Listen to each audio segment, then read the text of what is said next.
Nous devons lire la Bible et dire « Je ne suis pas censé être comme ça et je vais sortir de la barque et être tout ce que Dieu veut que je sois. Ce n'est pas ce que Dieu a de meilleur pour moi. » Restez avec nous dans Jouissez de votre vie.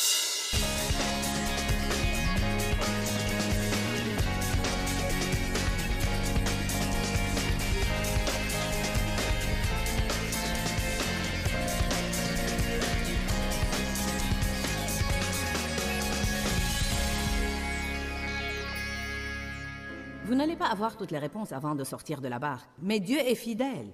Il m'a toujours répété, quand tu y seras, je ne te laisserai jamais tomber. Amen. Il en sera de même pour vous. Beaucoup de vous veulent connaître la puissance de Dieu dans leur vie, mais ne veulent pas sortir de la barque. Beaucoup de vous veulent expérimenter la puissance surnaturelle de Dieu dans leur vie, mais ils ne veulent pas sortir de la barque. Ils ne disent même pas aux autres ce que Dieu leur demande de dire. Mais Dieu, je veux que tu te serves de moi, je veux te servir. Que d'opportunités nous manquons chaque semaine simplement de peur que quelque chose ne marche pas. Josué chapitre 1, versets 5, 6 et 7. « Nul ne tiendra devant toi tant que tu vivras. Comme j'étais avec Moïse, je serai avec toi. Je ne te délaisserai point, je ne t'abandonnerai point. » Quelqu'un devrait se sentir visé ce soir. Sois fort, confiant et courageux, car c'est toi qui mettras ce peuple en possession du pays que j'ai juré à leur père de leur donner. Fortifie-toi seulement et aie bon courage, en agissant fidèlement selon toute la loi que Moïse, mon serviteur, t'a prescrite. Ne t'en détourne ni à droite ni à gauche, afin de réussir partout où tu iras. Si l'ardiesse n'était pas un choix, Dieu ne lui aurait pas dit « Veille à être hardi et courageux ». Il devait choisir l'ardiesse. Il aurait pu aussi choisir la peur. Ce que nous allons faire ce soir, après avoir jeté cette fondation, c'est de jeter un coup d'œil sur quelques exemples pratiques sur des personnes qui sont sorties de la barque et de voir comment ils ont affecté des nations et même le monde. Vous aussi, vous pouvez affecter toute une nation, tout un voisinage, toute une ville, votre famille et vos amis. Si vous sortez de la barque, allez à Matthieu 14.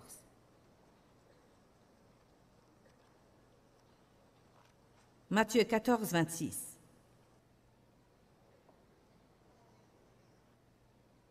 Et quand les disciples le virent marcher sur la mer, ils furent troublés et dirent « C'est un fantôme !» Et ils poussèrent des cris de frayeur. Mais Jésus leur dit aussitôt, « Rassurez-vous,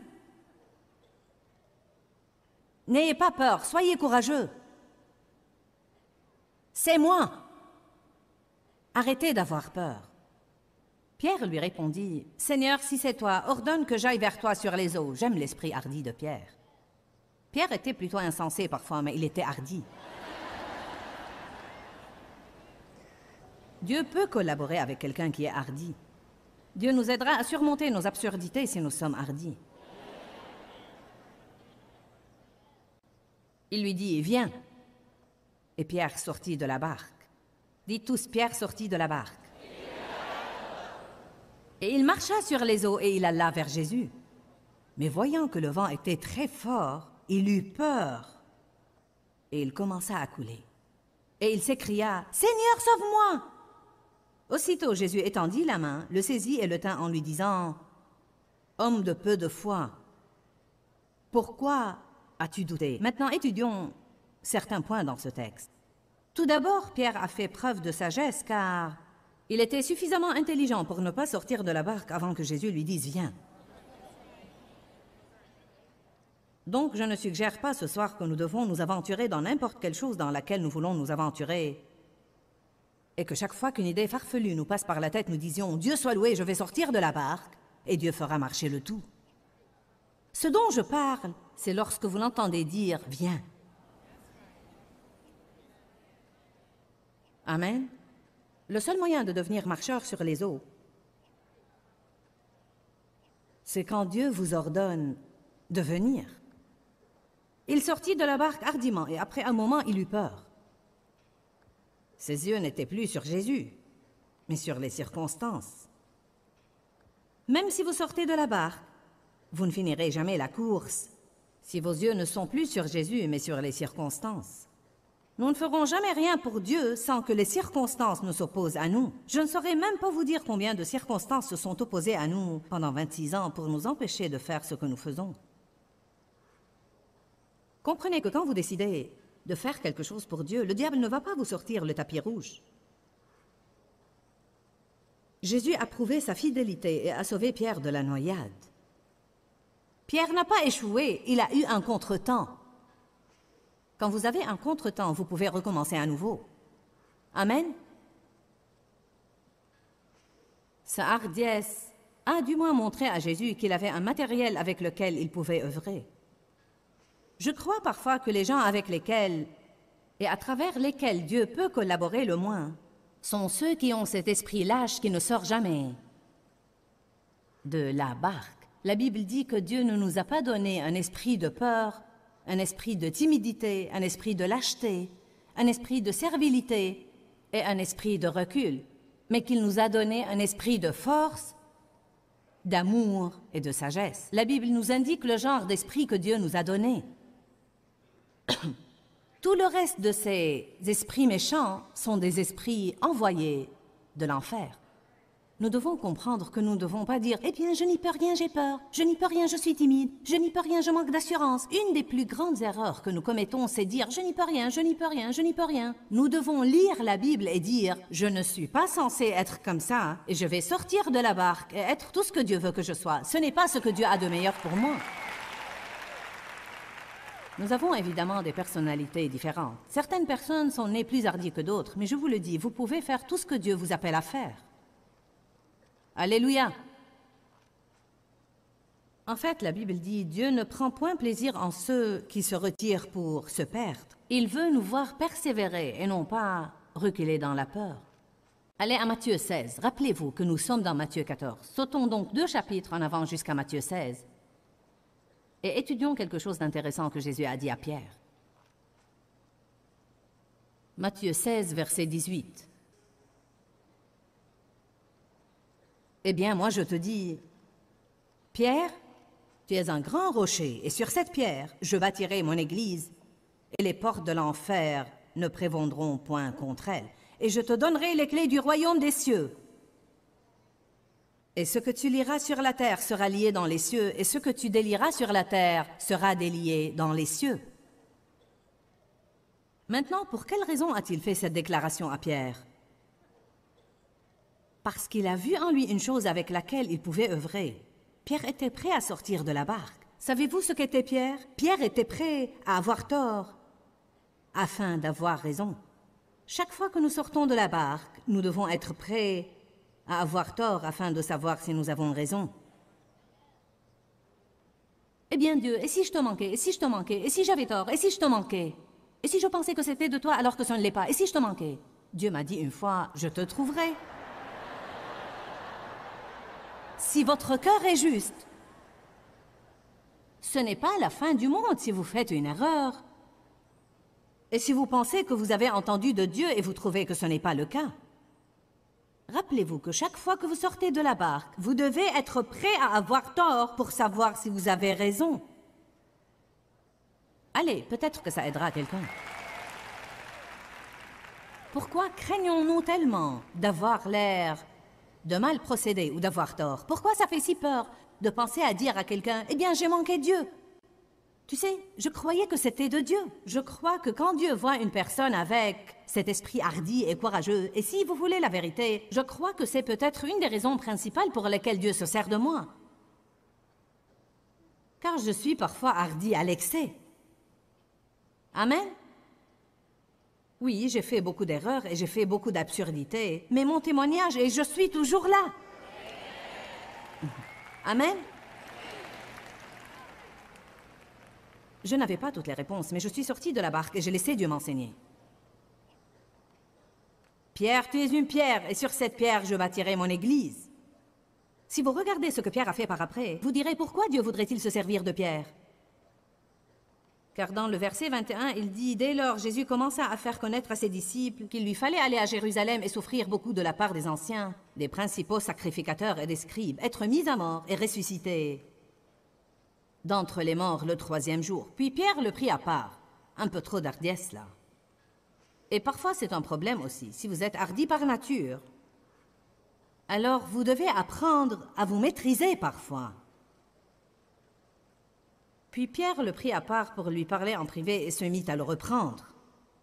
« Oh, maintenant, Seigneur, ça ne doit pas arriver. » Qui pourrait reprendre Jésus?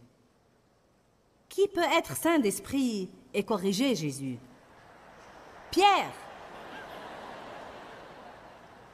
Je vous le dis à nouveau.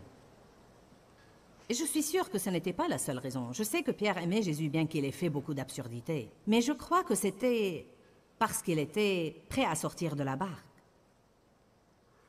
Je crois que quand Dieu voit quelqu'un qui est prêt à embrayer la vitesse, allez, certains de vous ont leur vie sur point mort. Vous l'avez eu en pilote automatique assez longtemps. Il est temps de passer la vitesse à nouveau. Amen.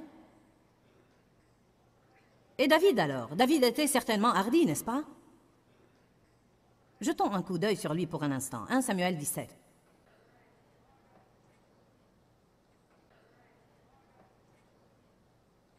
Nous verrons quelques-uns de ces gens hardis, puis quelques-uns des lâches. Je ne veux que personne rentre chez lui ce soir et dise « Eh bien, je n'y peux rien. Je suis timide.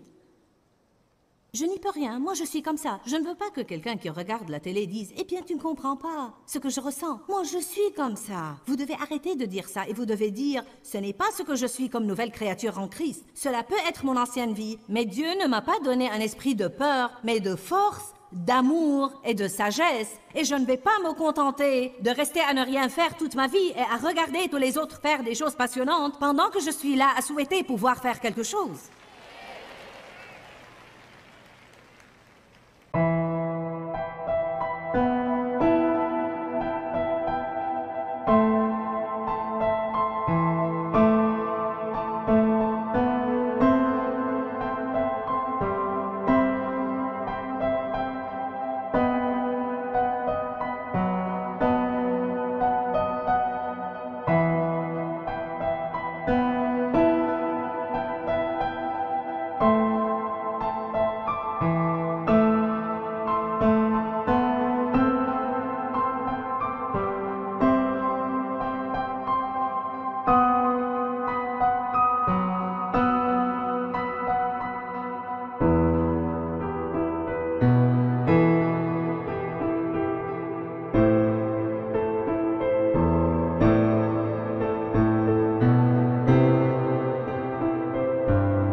Nous allons échanger notre bréchet contre une colonne vertébrale, amen.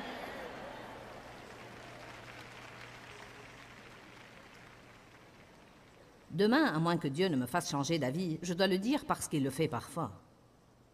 Mais demain, à moins que Dieu ne me fasse changer d'avis, je vais parler de briser les forces de contrôle et comment nous devons être hardis pour commencer à prendre nos propres décisions et ne pas laisser ce que tout le monde pense nous contrôler et nous manipuler.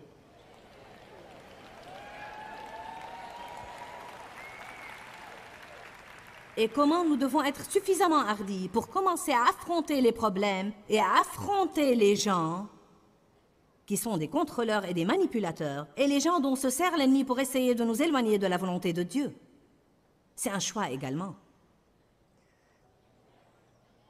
Une chose que vous devez affronter. David était le Benjamin. Il avait des frères aînés qui auraient dû affronter ce géant. Il y avait des soldats qui auraient dû affronter ce géant, mais personne ne voulait s'en mêler. 1 Samuel 17, verset 32. David dit à Saul que personne ne se décourage à cause de ce Philistin. Ton serviteur ira se battre avec lui. Où est-ce que David est devenu courageux? Je crois qu'il est devenu courageux là-bas dans le désert en gardant les brebis. Car savez-vous ce qu'il faisait? Il n'avait personne là-bas avec lui. Il avait du temps pour bien faire la connaissance de Dieu. Bonjour. Plus vous passez du temps avec Dieu, plus vous devenez courageux. Certains sont peut-être en ce moment dans une période de leur vie où Dieu leur a enlevé certaines personnes et ils trouvent qu'ils traversent une période de solitude. Vous ne comprenez pas pourquoi Dieu ne vous lie pas aux gens ou ne vous donne pas un compagnon avec qui sortir en permanence et vous êtes loin de vous douter que c'est peut-être le plus précieux temps de votre vie en ce moment. Quand vous n'avez rien d'autre à faire, vous ferez vraiment bien la connaissance de Dieu. C'est là que vient le changement majeur. Ce sont les changements dont nous avons besoin à l'intérieur. Dieu se sert de ce temps-là dans votre vie pour vous préparer à votre avenir. N'essayez pas de fuir avant que Dieu ne soit prêt. Maintenant, David dit, je peux faire ça, et la première chose qui arrive, c'est que Saul dit, non, tu ne peux pas. Nous devons réaliser que dès que nous sortons de la barque pour faire quelque chose, nous n'allons pas être applaudis. Vous faites un pas pour faire quelque chose, et aussi sûr que 2 et 2 font 4, le diable va se servir de quelqu'un pour vous dire, tu ne peux pas faire ça. Quelqu'un a jamais fait cette expérience? Beaucoup de personnes ont essayé de me dire que je ne pouvais pas faire ce que je fais. Je n'avais pas la formation, j'étais une femme, je n'avais pas la personnalité qu'il fallait, je n'avais pas une voix agréable. J'avais 3 enfants. Je ne peux même pas vous dire combien de personnes m'ont donné une liste de raisons pour lesquelles je ne pouvais pas faire ça. Mais je croyais que je le pouvais. Car Dieu m'a donné le don de la foi pour croire ce qui était incroyable. Dieu fera ça pour vous si vous allez sortir de la barque. Il vous donnera le don de la foi pour croire ce qui est incroyable. Vous pouvez croire l'incroyable lorsque l'Esprit de Dieu œuvre à l'intérieur de vous. Regardez ça. Je vais aller me battre avec lui. Saul dit dans le verset 33, David, tu ne peux pas aller te battre avec ce Philistin. Tu n'es qu'un adolescent. Et ce géant a été un homme de guerre dès sa jeunesse. Et David dit à Saul, ton serviteur gardait les brebis de son père. Et quand un lion ou un ours venait en enlever une du troupeau, je courais après lui et je le frappais et la délivrais. Et quand il se dressait contre moi, je le saisissais par la gorge, je le frappais et je le tuais. Ton serviteur a tué et le lion et l'ours, et il en sera de ce Philistin incirconcis, comme de l'un d'eux, parce qu'il a insulté l'armée du Dieu vivant. David dit encore, l'Éternel qui m'a délivré de la griffe du lion et de la patte de l'ours, délivrera aussi de la main de ce Philistin. Et Saul dit à David, va et que l'Éternel soit avec toi. Et voilà la chose suivante que les gens essayent de nous faire, verset 38. Puis Saul revêtit David de sa tenue militaire. Eh bien, au moins, si tu vas y aller, voilà comment je le ferai à ta place. Bonjour. Je veux dire, tu peux y aller, mais laisse-moi te dire que tu ne sais pas ce que tu fais, donc tu dois faire comme je ferai moi-même. Tu dois être comme moi.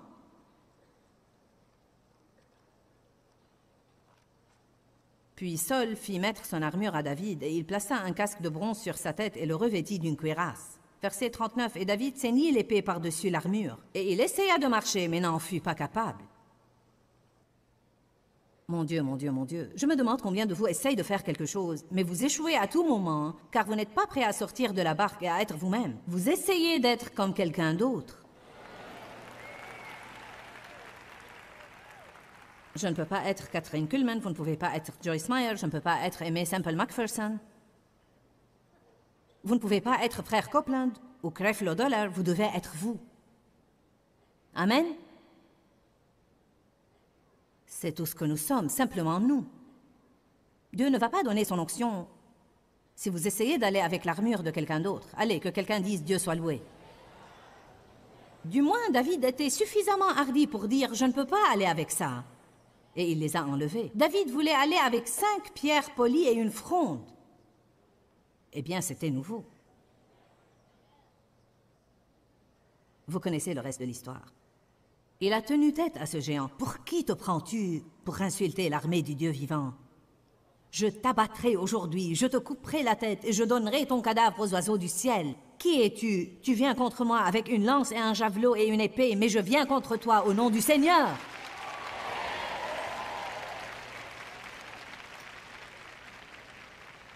Ouh, alléluia. Et Esther alors? Esther a pris la décision d'être hardie. Esther 2, 7.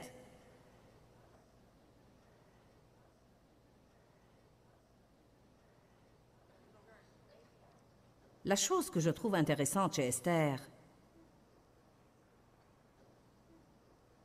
c'est qu'une chose à laquelle elle ne s'attendait pas s'est produite tout à coup dans sa vie. Ce n'était pas une chose prévue, mais Dieu voulait se servir d'elle d'une façon puissante.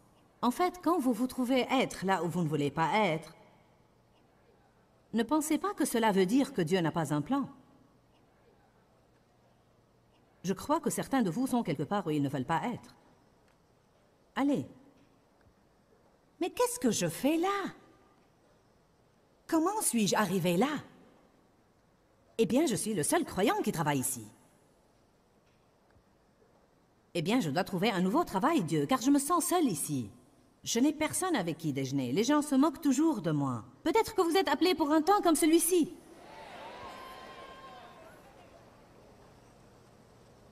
Eh bien, je suis la seule personne qui est croyante dans ma famille. Peut-être que vous êtes appelés pour un temps comme celui-ci.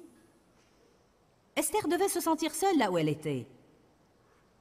Elle était une jeune fille, apparemment très, très belle. Peut-être qu'elle avait un ami. Peut-être qu'elle avait un plan pour sa vie. Et tout à coup... Allez.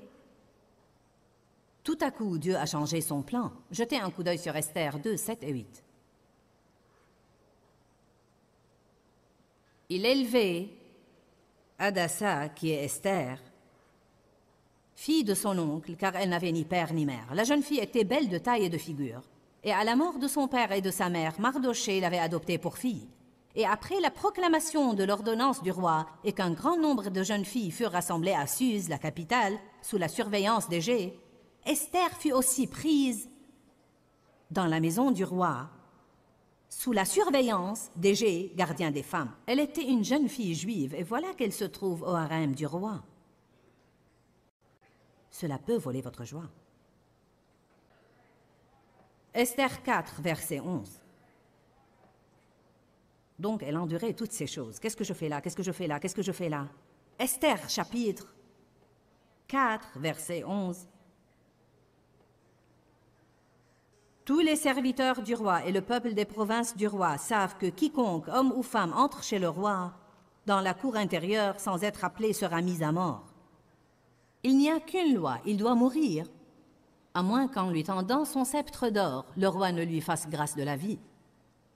Mais je n'ai pas été appelée auprès du roi depuis 30 jours, mais il voulait qu'elle entre chez le roi pour plaider la cause du peuple d'Israël. Car il y avait un homme méchant qui se proposait de faire périr tous les Juifs. Nous avons discuté de l'importance de faire les bons choix. Et bien sûr, les choix vont littéralement dans chaque domaine de notre vie. Mais aujourd'hui, nous avons parlé de choisir d'être hardi et courageux plutôt que d'être craintif, timide et peureux. Dieu vous réserve des choses extraordinaires pour votre vie, mais vous allez avoir à prendre un pas de foi et sortir de la barque et les faire. Beaucoup de fois, ce que nous devons faire, c'est de sortir de la barque hardiment et Dieu fera le reste. Satan nous attaque avec la peur, mais je crois que la seule attitude acceptable pour un chrétien concernant la peur, c'est « je ne vais pas avoir peur ». Dieu ne nous a pas donné un esprit de peur, mais de force, d'amour et de maîtrise de soi. Donc je dis, sortez de la barque et découvrez. Vous ne devez pas avoir peur de faire une erreur. Même si vous faites une erreur, Dieu va la corriger et il va s'en servir dans votre vie d'une façon positive. Pourquoi, Seigneur, pourquoi? Dans ce livret, Joyce Meyer nous enseigne à travers la parole comment être délivré de la confusion.